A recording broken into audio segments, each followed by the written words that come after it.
Actually, in 2016 we did great, but 2020 we did much better generally.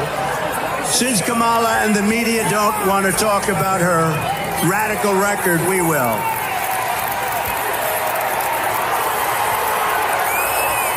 Beautiful.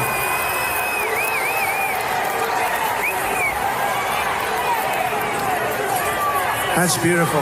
That's all right. That's okay. No, he's on our side. We get a little itchy, David, don't we? No, he's on our side. Hi, this is Andrew Egger, White House correspondent for the Bulwark. You might have seen a clip that went viral last weekend of a bit of a scuffle at a Trump rally in Johnstown, Pennsylvania. There was a guy who was subdued by security and arrested because he had gone over a barrier and kind of went partway up the side of the press riser there. And people weren't quite sure what to make of this. I mean, it kind of bubbled up pretty quickly online that this was a guy who was a Trump supporter who was kind of tweaked up on Donald Trump's anti-press rhetoric. You know, his eyes had filmed over and he'd made a run for the media pen to start throwing some haymakers or something like that. So it turns out there was actually quite a bit more to that story. Basically, everything that I just said isn't actually the way it went down at all. And to talk about it a little bit, I am joined by the man himself, Stephen Weiss, who was detained last week at the Trump rally. I'll let him tell his story a little bit. So, Stephen, thanks for coming on today. Yeah. No, again, thank you for having me, Andrew. I know we've talked a lot during this week. Really appreciate you guys. Appreciate the work you do. In a weird way. So I asked a friend to go with me to the Trump rally. I didn't tell him that I was planning on protesting or anything because I didn't want him to get in trouble. And like the next day, I was worried he was going to be really mad at me because he did get detained as well for a little bit and then, set free. But he came over and he was like, yeah, I just talked to all my friends at work and it was like a sitcom episode.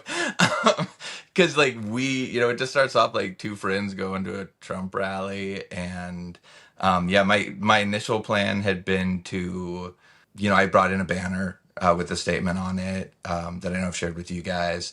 And so my plan was to hold that up. But long story short, that kind of I got the banner in. But it just sort of got mangled up in the process, basically. And so, we're sitting there, and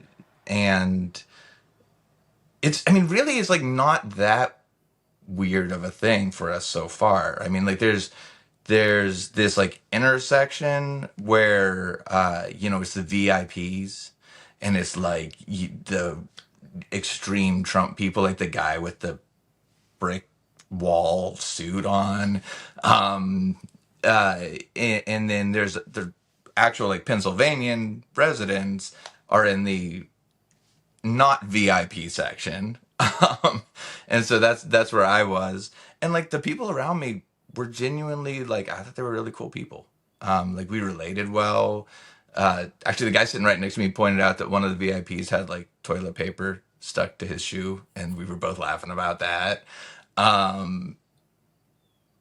But yeah, so I'm sitting there and I'm realizing that the banner thing's not going to work. And, I'm also well, we drove all the way out here. It was an hour, from Pittsburgh. And the truth is look, it was a small venue. It was a nice venue and I enjoyed the people there, but it was a high school basketball, feel to it. And so I'm I don't know how many opportunities I'm going to have to make a statement, like this.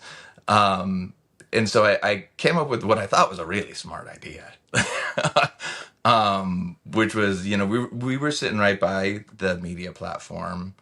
And I noticed that the barricades, they, normally they're meant to latch.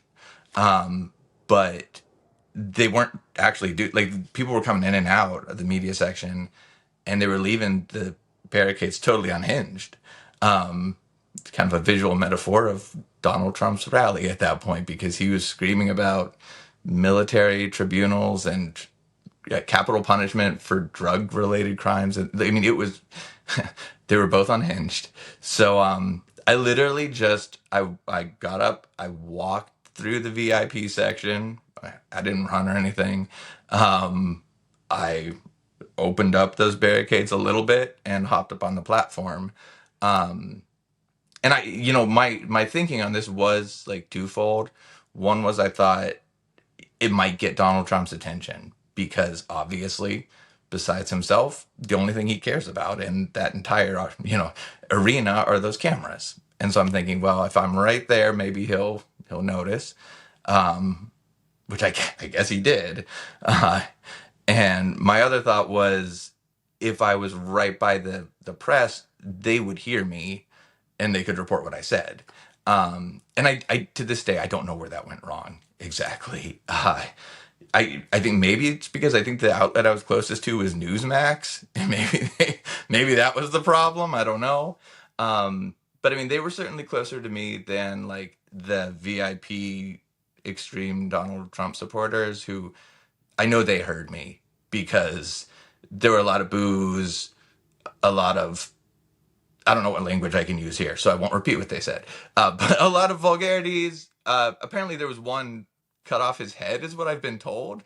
Somebody shouted that out. Which, like, I've got a really big head. You don't have to lug this thing around. That's not the way. If you're gonna execute me, that's not the way to do it. But yeah, I don't know where that went wrong. So let me cut you off there for a second, Yeah. because I feel like a lot of times this is what happens in crowds, which is it's a thing that's happening in one corner of the arena, and then all of a sudden everybody's paying attention, right? And I think that's kind of when the narrative started to get kicked up, because there's like, oh goodness, there's this disturbance happening in the press pen. What's going on? And you were getting detained, and Donald Trump. At that point, basically noticed what happened. And he had some interesting things to say about it. So we'll run a clip of that real quick. Beautiful.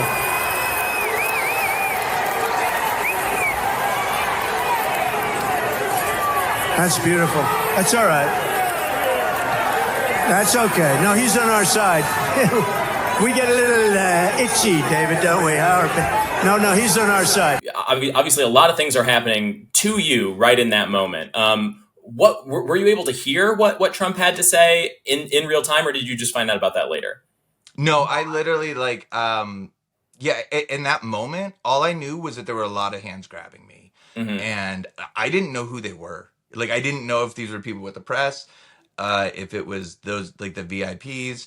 There's these weird sort of like, I think it's just a staged thing, like a show thing, but there's these like Trump Force 47 people walking around. They almost look like a paramilitary troop. Like, I think it's all just a gimmick.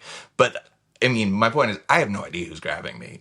Until I heard someone say tase him, and then I realized, okay, this has to be some sort of law enforcement. And at that moment, I just put both hands up. I said, I'm complying. No, all I knew was like, I was using my very stern teacher voice, which I don't actually use very often. I use it like maybe once every 3 years.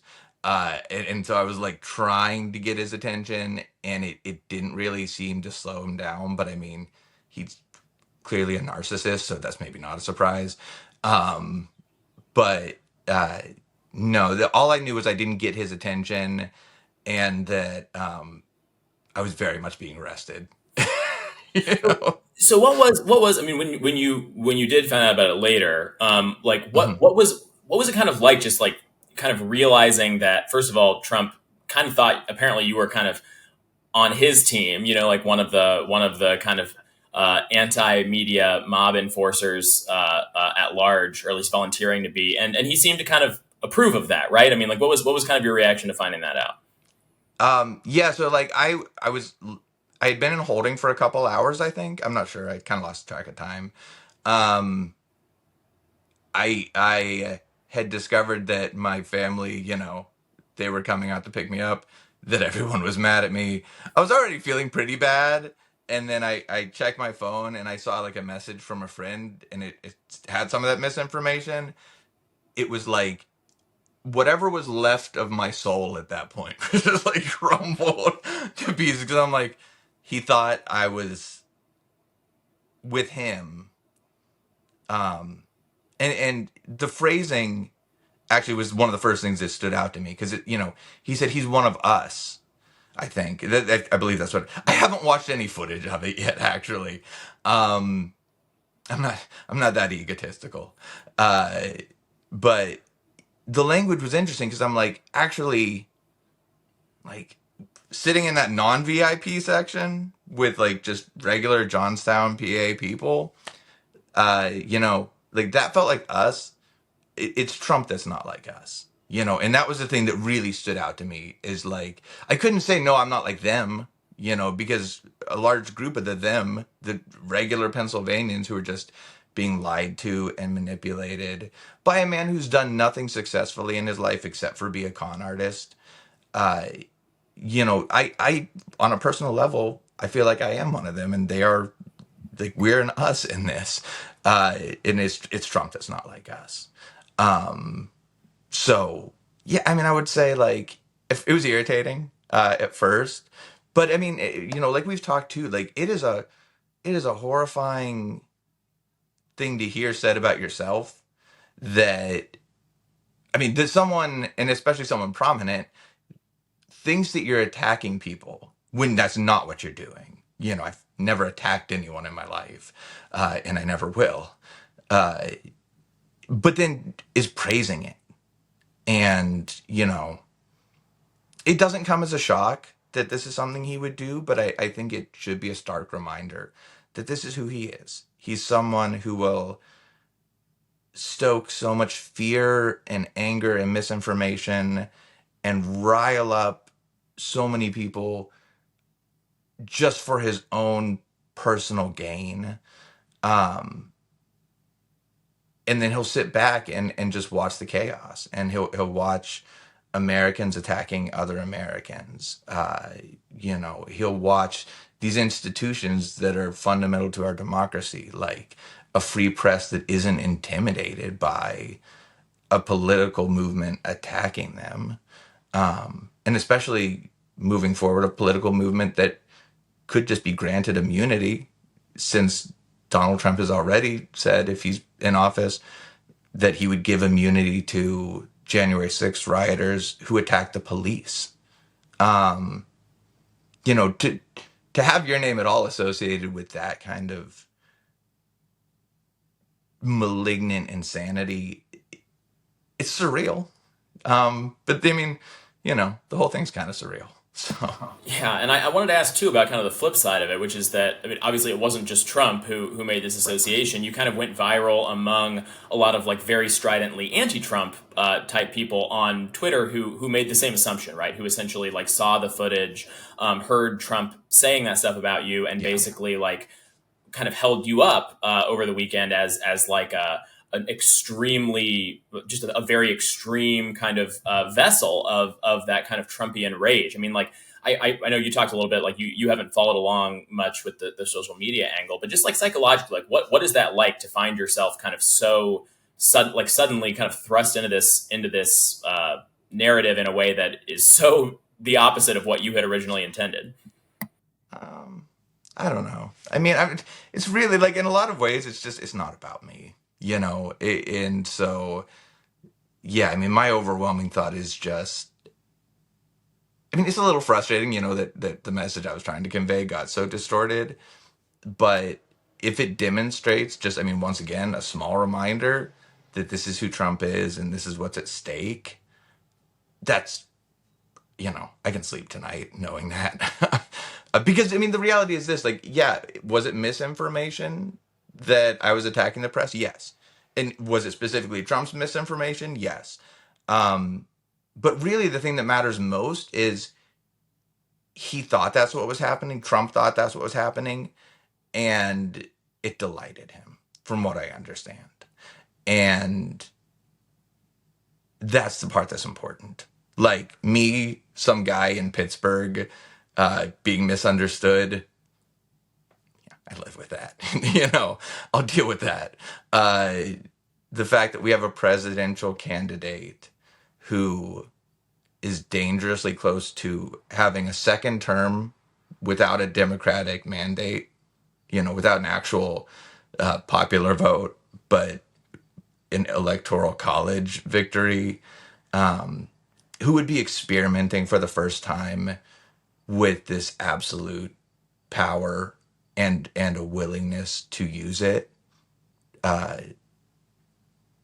Seeing that that's the kind of person who is so close to this, but also knowing that we are so close to just turning the page on this dark history of America, that's like last decade of insanity. Um, if we work together and we get out there and we vote and we win, um, that's the part that stands out to me, like crystal clear. That's the only thing that matters.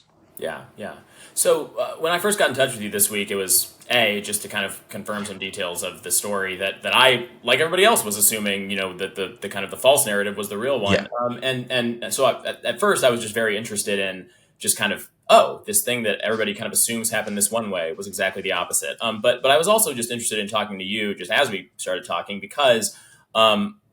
I mean, you strike me as kind of the kind of voter who's going to be really important in this election, insofar as you kind of cut across some of the battle lines, some of the affinity camps that we talk so much about in this political Right. moment. You're a white evangelical from the Rust Belt who's kind of stridently anti-Trump, and you talked when we talked before, just kind of how a little bit about just kind of how unsettling you had found kind of his courting and co-optation of the evangelical movement writ large. I just wanted to ask you a little bit about that, about kind of your perspective as an evangelical who is very concerned about Donald Trump's potential return to the White House.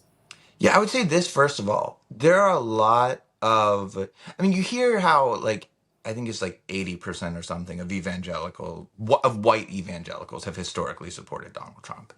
Um, and because I'm a ministry leader, and we get a lot of our support from evangelical churches, I have to, I shouldn't say have to, I get to travel to different churches and meet a lot of different Christians. And that 20% that are not in the Trump camp are some of the most faithful, passionate people I've ever met in my life. And I think they're people who really get the heart of Christianity especially well. And I think we're a little too isolated from each other is one big problem. Um, but I think that's just kind of an underreported side of the story. Also, there's a lot of Christian leaders I know, preachers I know, who are afraid to speak out. And I think that's maybe even more important, than just me as a voter, is to try saying, like, look, like we're a faith-based organization.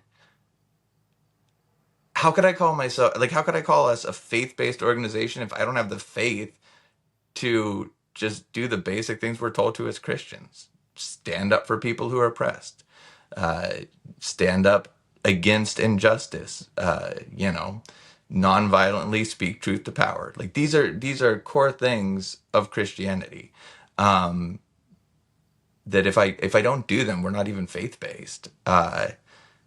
And so like it's kind of my message also to a lot of people who I know are not really pro-Trump in any way and are really disturbed by it, is like now is the time to say it.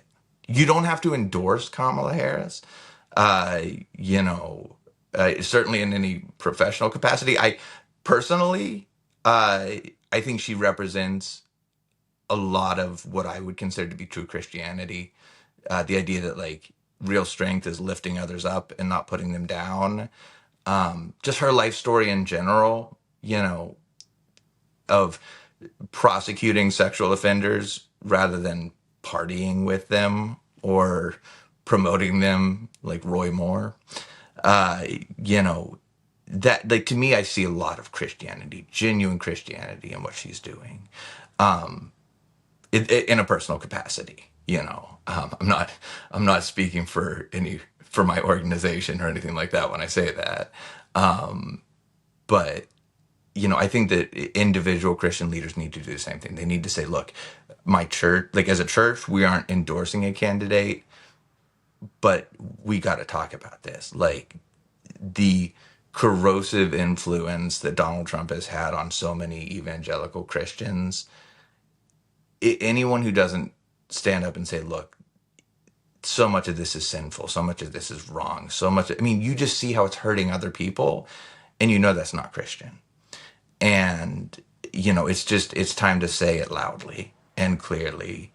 So that hopefully, I mean, if anything, hopefully that is what a few others who are in my position take away from this, that, yeah, have a little faith that you can do the right thing, that you can speak the truth, that we can hopefully, win this thing, turn the tide, do something incredibly important for the country and for the future. Well, I think we can wrap it up there. I just want to say Yeah. thank you, Stephen, for Yeah. coming on. And I guess your perspective is very interesting, and the especially the don't necessarily believe everything you read on the internet right away angle is, I think, an important lesson for everybody involved. So thanks for coming on. I appreciate you taking the time. Thank you, Andrew. I appreciate everything, man. And thanks to you all for tuning in. You can read a lot more about all this stuff in this week's Morning Shots newsletter. Thanks, and we'll see you next time.